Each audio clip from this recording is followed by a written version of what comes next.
Dans un contexte de crise généralisée, marqué par la pandémie mondiale liée à la propagation de la Covid-19, l'Afrique donne de la voix. Coronavirus a révélé la vulnérabilité de l'espèce humaine et l'incapacité des pays du Nord à empêcher l'hécatombe. Le monde change de visage. Que ce soit les Européens, que ce soit les Africains, nous sommes en pause aujourd'hui. Et cette pause fait et nous oblige à voir les réalités. Et cette réalité-là, les Africains ont compris aujourd'hui qu'ils seront toujours de trop ailleurs. Et aujourd'hui, se dire que c'est ce que l'Africain a fabriqué est un sous-produit, c'est nous-mêmes qui nous dévalorisons en se comportant de cette manière. Nous avons l'obligation aujourd'hui de soutenir ce que l'autre frère africain a créé, même s'il n'est pas bien, se mettre ensemble pour l'améliorer. Et cette pause sonne le réveil du vieux continent, longtemps resté léthargique. C'est l'heure des grandes décisions, c'est le moment des grands actes, diront les ardents défenseurs de l'Afrique forte.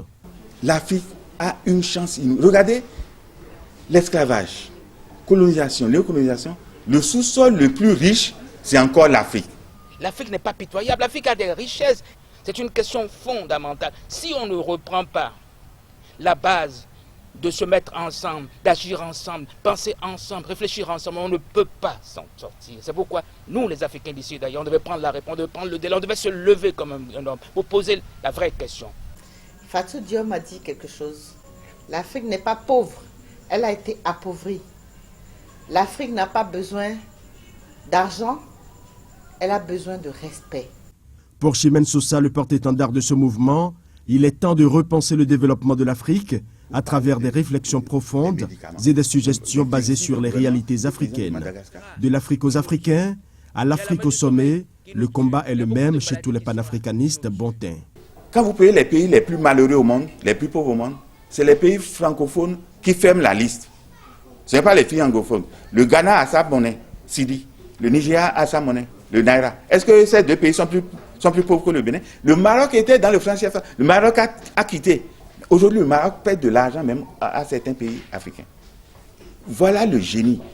Le 30, je veux donner l'occasion à toute l'Afrique de se poser les bonnes questions et de voir comment on va faire. Ce n'est pas un débat parce que je ne vais pas créer des débats, mais je vais ouvrir des débats qui vont interpeller des sujets, l'éducation, l'économie, le développement, la politique, parce qu'on ne peut pas parler de tout ça sans mettre la politique, parce qu'aujourd'hui c'est eux qui gouvernent le monde et c'est à cause d'eux qu'on en est là. La conférence du 30 mai 2020 s'annonce décisive et porteuse d'espoir pour tous les Africains soucieux du développement du continent. Des milliers d'Africains annoncent déjà leur participation à cette conférence internationale en ligne qui sera parrainée par un panafricaniste convaincu, l'ancien président du Ghana, John Jerry Rawlings. À ce grand rendez-vous du 30 mai où nous devions nominer des sommités, des femmes vraiment que je suis contente d'avoir pu sélectionner pour cette édition.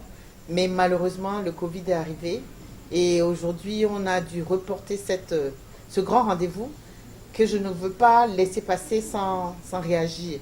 Parce que ne rien faire aurait été une défaillance de ma part. Et dans la vie, je pense que je fais partie des femmes qui défient les choses.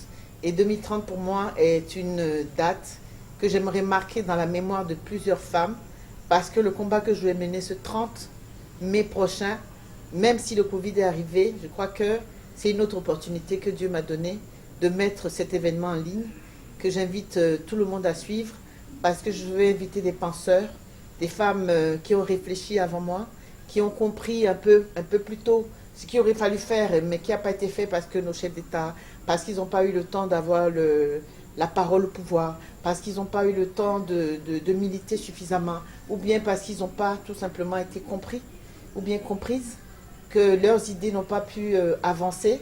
Et aujourd'hui, je me rends compte que le Covid est là, mais ça doit être une grande opportunité pour chacune de nous de revendiquer des choses qu'on n'avait pas eu le temps de faire depuis 60 ans. De l'éducation à l'économie en passant par l'agriculture et même la politique, tous les secteurs seront minutieusement revisités avec des approches de solutions conséquentes comme plaidoyer aux dirigeants.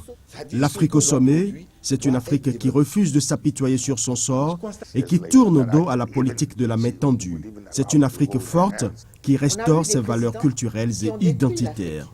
Il y en a eu beaucoup.